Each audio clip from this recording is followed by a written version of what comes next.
Deepavali special ஆட்டி சுடும் முறுக்கு எப்படி செய்கிறதுங்கிறது பார்க்கலாமா? ஒரு ஆளாக்கு புழுங்கல் அரிசி எடுத்து ஊற வச்சுக்கோங்க. 2லேருந்து 3 மணி நேரம் ஊறினதுக்கப்புறமா நைஸாக ஆட்டி எடுத்துக்கோங்க.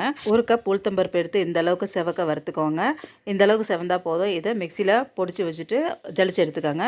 இந்த அளவுக்கு பவுடராக இருக்கணும். 1 கப் அரிசிக்கு 1/4 கப் உளுத்த மாவு இருந்தால் போதும். இப்போ ஈர மாவில் கொஞ்சம் சீரகம், உப்பு, இந்த பொடிச்சு வச்சுருக்க மாவு எல்லாத்தையும் போட்டு நல்லா பிசைஞ்சு எடுத்துக்கோங்க. இந்த அளவுக்கு பிசைஞ்சு எடுத்ததுக்கப்புறமா வேணுன்னா பட்டரை ஆட் பண்ணிக்கலாம், இல்லைனா அவாய்ட் பண்ணிக்கோங்க. ஒரு அரிகரண்டியில் இந்த மாதிரி எண்ணெயை தடவிட்டு அதில் இந்த முறுக்கு அப்படியே புழிஞ்சு எடுத்துக்கோங்க. கொஞ்சம் அகலமாக புழிஞ்சிக்கோங்க, ஒன்று மேலே ஒன்று வேணாம்.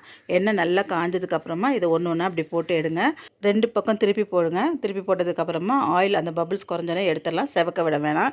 இந்த முறுக்கு நல்லா உடனே கிறிஸ்பி ஆயிரும். இந்த தீபாவளிக்கு இந்த முறுக்கு ட்ரை பண்ணி பாருங்கள். மிஷின் போகிற வேலை கிடையாது. வீட்டில் 1 கப் அரிசியும் உளுத்தம்பருப்பு இருந்தால் போதும், ஈஸியாகவே பண்ணிடலாம்.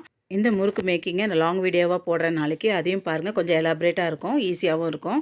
இந்த வீடியோ உங்களுக்கு பிடிச்சிருந்தா லைக் பண்ணுங்கள், ஷேர் பண்ணுங்கள், சப்ஸ்கிரைப் பண்ணுங்கள் and stay connected. And thanks for வாட்சிங்.